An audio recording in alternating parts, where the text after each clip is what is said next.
ભરૂચ જિલ્લાના ઝઘડિયા તાલુકાના ગોવાલી ગામે આજે એક ગમખ્વાર અકસ્માતની ઘટના સામે આવી છે.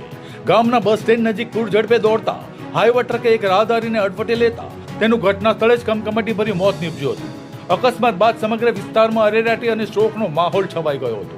પ્રાપ્ત માહિતી અનુસાર પૂર ઝડપે આવી રહેલા હાઈવે ટ્રકના ચાલકે કાબુ ગુમાતા રાહદારી ટ્રક નીચે આવી ગયો હતો અને ગંભીર રીતે કચડાતા તેનું મોત નીપજ્યું હતું. અકસ્માત બાદ ટ્રક ચાલક વાહન મૂકી સ્થળ પરથી ફરાર થઈ ગયો હોવાનું સામે આવ્યું છે. ઘટનાની જાણ થતાં જ મોટી સંખ્યામાં લોકો ઘટના સ્થળે ઉમટી પડ્યા હતા અને સ્થાનિકોમાં ભારે રોષ જોવા મળ્યો હતો. સાથે માથેલા સાણની જેમ મુખ્ય માર્ગો પર દોડતા ડમ્પરોથી માર્ગ સલામતી અંગે પણ ગંભીર સવાલો ઊભા થયા છે.